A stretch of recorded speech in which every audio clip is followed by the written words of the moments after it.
Katropax, dito na naman tayo sa BYD BGC. At syempre, ipipicture natin yung bagong dating nila.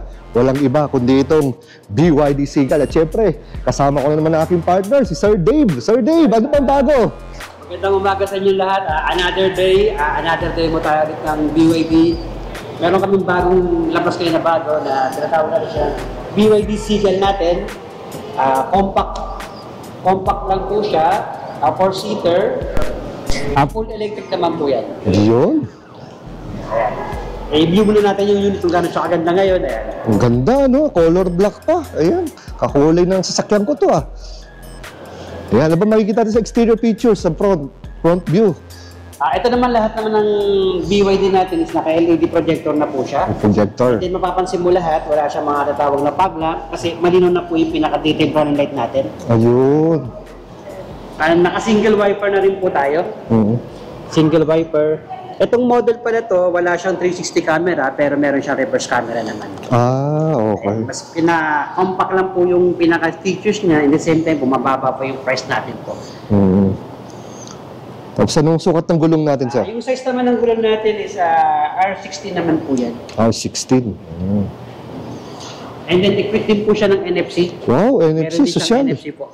And then lahat naman ng BYD ngayon, na-activate na yung BYD apps. Through apps, pwede na kayo mag-monitor sa sakyan nyo. Yun ang maganda, no? Kahit na hindi mo kasama yung sasakyan, pero dahil sa apps na yun, parang kasama mo pa rin. Yung battery health doon, o kung open yung pintuan o window, makikita nyo doon. Pwede mo na siyang i-start kahit sa 4th floor kayo o sa ibang bansa kayo. Pwede yun? Grabe, no? Pwede mo siya i-monitor kung nasaan siya. Parang GPS na rin. Yun, kunwari, nawala mo yung susi mo, tapos yung may connection doon, yung nasa abroad, siya mag-i-start yung sakyan, di ba? Pwede po siya multiple gadget. Pwede rin. Single at a time lang po tayo na mag-open. Okay, no? Kahit 10 gadget, pero isang tao lang po pwede mag-open, matatry. Galing. Galing. So ito, sir, ano ba ito? Pindutan to para mabuksan? Keyless entry pa rin po siya. Kahit nasa bulsa mo lang yung susi, pindutin mo lang po, mag-open na rin po yan. Galing. Ito naman yung interior natin. Yeah. Sige, mamaya-maya muna. Ikot muna tayo. Sige po. So dito, pasensya ko, may mga design din siya dito, no? Tapos dito sa likod niya, ayan, mayroong... Third brake tech naman yan. Yeah, may... Sharp spin antenna naman yan. At mga debugger naman po natin yan. Nakalagay na rin po yung BYD Seagull din dito. And then ito po, full electric po siya. 10 kilometer pa full charge. And then ito naman po, hindi siya power, pero manual naman po yan. Kasi electric naman yan. Kahit pa paano, may cargo space pa, no? May karton pa dito. Ito naman yung 7 kilowatts po natin. Na libre yan? Na wall charging. Libre naman yan.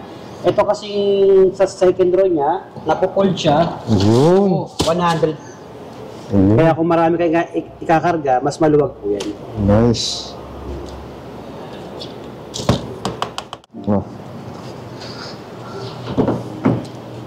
So yan, Sir Dave, ano ba makikita dito sa mga pindutan natin dito?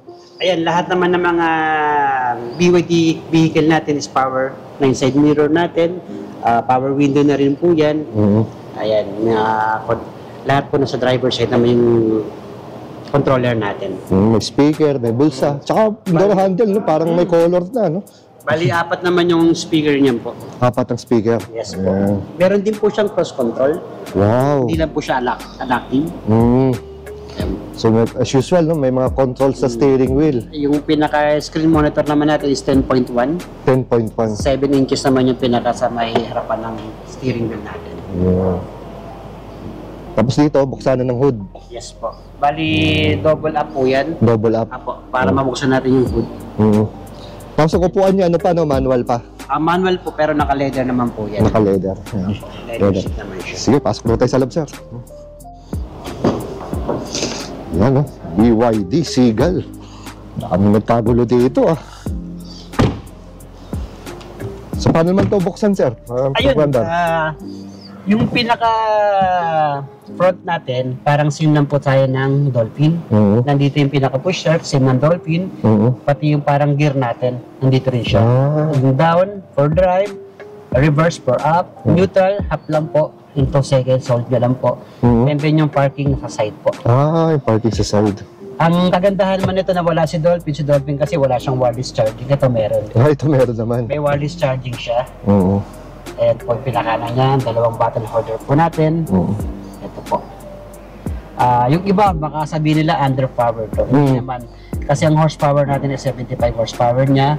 Yung torque naman niya is 135 Nm naman po tayo. Range nito? Ang range naman is 300 km for full charge. Ang top speed nito 130 km per hour. Ang kagandahan naman sa kanya, 0 to 100 is 7.3 seconds. Wow, mabilis. Mabilis pa rin po siya. Kahit na maliit, mabilis, no? Mas compact siya, mas magaan, kaya mas mabilis po yan. Ayun. Yung airbag naman natin is 4 pa rin po. Apat na Kasama airbag. yung curtain pa rin natin yan. 4 airbag po. For safety pa rin po siya. Ang cute ng mga bench nito, no? Para may, ano pa, touch of orange ba to? Saka yung sa aircon naman po nito, mas compact, mas malimig naman Mas po. malamig. Saan may tuntong, ano, dashboard? Parang, ano lang, no? Plastic ba? Plastic din po Plastic, siya. Pero maganda naman yung Maganda, ganda ng design. premium look naman pa rin. Oo, premium look. Yun ang maganda dito eh. Affordable, pero ang ganda ng loob. Premium na premium. Abot kaya. Tapos dito naman sa taas, sir. Ano pa rin siya, yung pinaka-light natin, touch pa rin po. touch. Soft touch pa rin yung pinaka-ilaw natin. Ito na to. Wala na po itong sound pa sa dapat for sound. Parang abang yan, no? Apo, abang yan sa mga ibang masintaw. Ayun. Ito ba may ilaw? May ilaw pa rin. Ayun. Parang at least Once na in-open po natin. parang papaganda, napapagwapo. At least kahit sa dilim, pwede sila mag-retouch, di ba? Dito ba, sir, ano ba mga special features natin dito? Ayun, may bago palang update ngayon si BYD.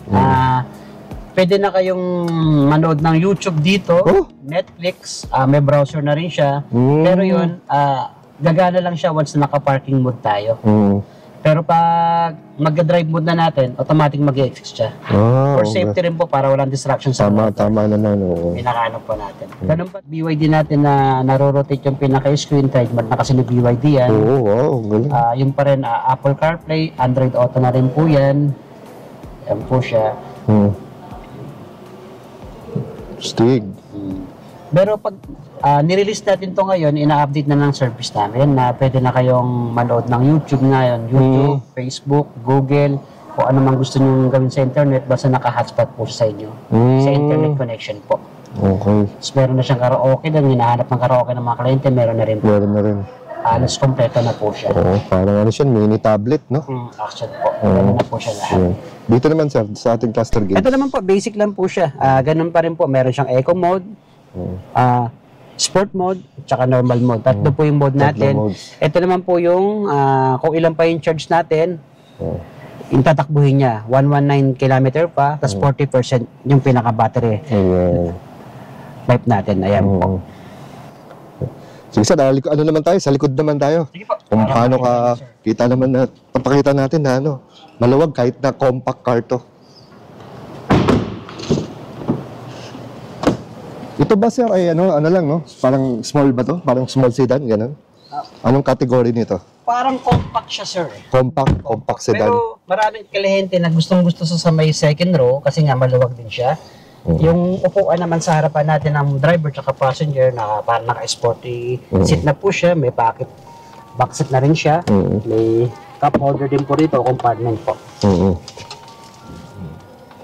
So luwag din no, kahit na 5'5" na yung height ko pero maluwag pa rin po. Sa pati tangkad yung pa po tayo. Saka sa taas po. Tsaka ano no, itong ano nga pala, pansin ko parang yung upuan niya parang bucket seats ba? Yes po, parang nga siyang Sporty type, no? Kaya napaka-comfortable niyang i-drive. Hindi siya ganang tatagtad kasi nga smooth na rin yung takbo ng sigal. And medyo marami na nakakaalam na may sigal sa Pilipinas kaya medyo madami na rin po nagpa-purchase kayo. Maganda to kung daily use mo siya gagamitin. Panghatid sa mga bata sa school, sa trabaho mo, malaking savings na rin po to. Sa mga naghahanap ng mga pandeli dyan, ito rin para sa inyo. BYD Seagull. Napaka-budget lang talaga to. 898 yung pinaka-price niya. 898, ayan. Pagdating ko sa mga warranty.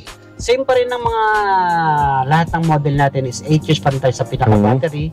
And then sa unit natin 6 years. And then sa electric motor natin 8 years naman po. Ayan. Ayan yung mga warranty naman natin. salamat sa inyo. Subscribe lang kayo sa amin at lagi kayo mag-update sa mga bagong lalabas namin na BYD product dito sa BYD BGC Global. Sa mga gustong maghanap ng unit, para message nyo lang ako. Yun. 0915-254-2026. Bigyan ko kayo ng magandang deal and then sa unit pipila ko kayo. Nice. Thank you. Sige. Ayun, bali ito nga pala yung test drive unit namin na Seagull. Ito, iti-test natin yung power. Ngayon, naka-sport mode po tayo. Ayan. And pag may nakikita kayong may nag-a-alarm na ganyan, ibig sabihin yan, wala pong seatbelt. Kailangan nyo po mag-seatbelt. Ayan. Kahit yung passenger po natin, required po mag-seatbelt. Oo. For safety rin po natin yan. Tama. Test yung 0 to 100 is 7.3 seconds. No. Gano'n siya kabilis. Ayan. Isang apak natin ngayon. Nakikita mo yung speed mo. Tsaka malambot yung manabela naman niya. Ganun siya ka-smooth. Kaya nga Kung pang-daily mo lang ito, masarap din ito kasi sa mga traffic mo din itong isingit. Tsaka yung mga nag-aakala nila porkit maliit, mabagal, no? Hindi Sila. Yung sa akin, pero makakakit ng Baguio. Sobrang taas din ang torque nito, 135. Yung horsepower naman is 75. And then sa mga traffic dito yung magagamit yung auto hold. Na once na nag-umilaw siya ng kulay green, tanggalin niyo na yung paa niyo sa preno, hindi na siya under kahit naka-drive tayo. So yun naman, kunwari, auto hold naman, kunwari, go na. Pindutin ko lang yung gas. Acceleration lang po tayo. Acceleration lang. Mag-disengage na po yan. So wala nang hassle na taas yung handbrake o yung foot brake. Electric motor na po kasing gamit natin kaya hindi na po tayo naglagay ng handbrake po. Bali, magtapos nyo pong gamitin yung EV natin o Seagull po, meron siyang parking na lang po. Pipindutin nyo. Nasa gilid lang. Nasa side na lang po. Side, no? Sobrang ganda rin naman na vela ng Regeto, sobrang smooth na rin po siya. Lamig ng aircon, medyo compact na compact, so madaling isingit. Halimbawa na nalalakasan na kayo sa aircon, meron tayong 3 fingers po, ayan po, adjust ng blower niya. Ang galing! Ang galing! So pwedeng fingers lang. 3 fingers tapos yung temperature naman pataas. Okay. Naman po siya. So parang may may alternative ka, imbis na magpipindot ka ng gano'n, i-swipe mo na lang. Meron tayong shortcut po. Shortcut, oo nga. Screenshot to Screenshot sa cellphone, pero dito sa aircon. Yes po. Iba yun Ayun sa mga nagwo-worry naman, baka traffic, malobat, hindi po. Ang mga electric car ngayon po, once na kunyari, 2 hours ka sa traffic, parang 1% to 2% na po nawawala sa charge natin.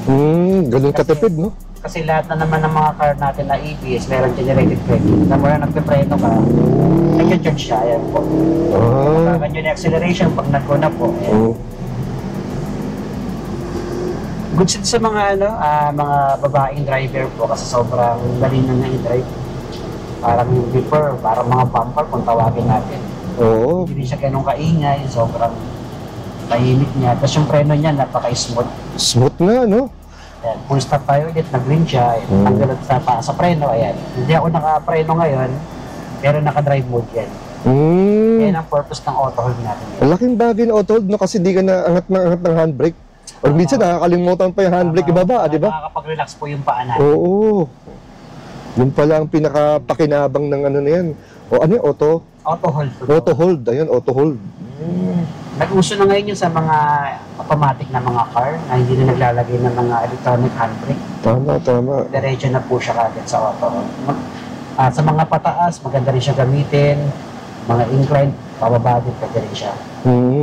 At hindi ko na po mag-handbrake. Tsaka kahit na maliit na sakin, no, lawak din ng lapad din ng... Masarap po siyang i-drive. Kung may experience siya po to. Sa mga gustong mag-book ng test drive, pwede niyo po akong i-message para mag-test niyo po to. Ito, power niya po, pipindutin ko po yan. And mabilis lang po siya. Sobrang smooth niyan. Grabe, 70. Saglit lang po sa kanya Saglit lang, no? 70 na? Ganun siya ka-aggressive. Aggressive, tama, aggressive. Smooth ride na rin po siya. Wala ka rin po worry. Kahit isang kamay po, kaya niyo po siyang i-drive. Lambot pa dahil EPS, di ba? Opo. Ayan. Electronic power steering. Mga maganda rin po siyang gamitin. Grabe, napaka-aggressive niya. Pag nagmamadali ka, walang problema, hindi siya, no? Magaan lang po siya i-drive. Magaan, madali. Malambot ang manibela. Ang ganda rin ng suspension, ha? Suspension, wala ka rin problema. Kahit sa mga labak-labak, Oo. pwede po ito.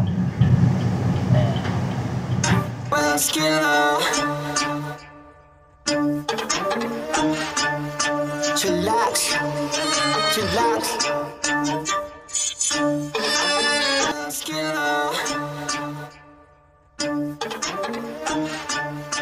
Chillax, chillax.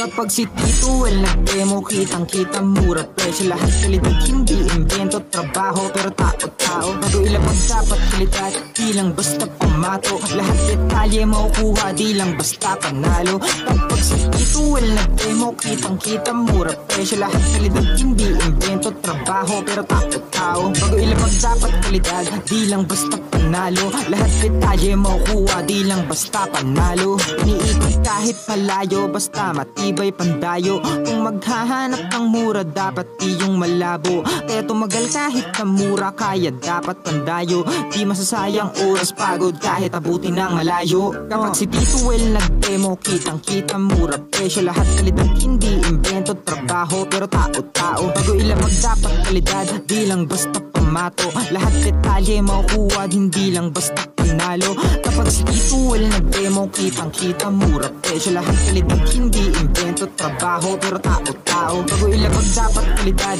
di lang basta pamato. Lahat detalye makukuha, hindi lang basta panalo. So hello mga ka-chillax, iniimbitahan ko kayo na pumunta dito sa event ng EVAP. Ayan o, Spark Change Drive Electric. Magkakaroon tayo ng paraffle ng E-Tam Bike by Chelly. 2 e-bikes ang ipaparaffle natin. Ayan, from October 24 to 26, dito lang yan sa SMX Convention Center sa MOA. Kaya mga ka-chillax, admission is free. See you there!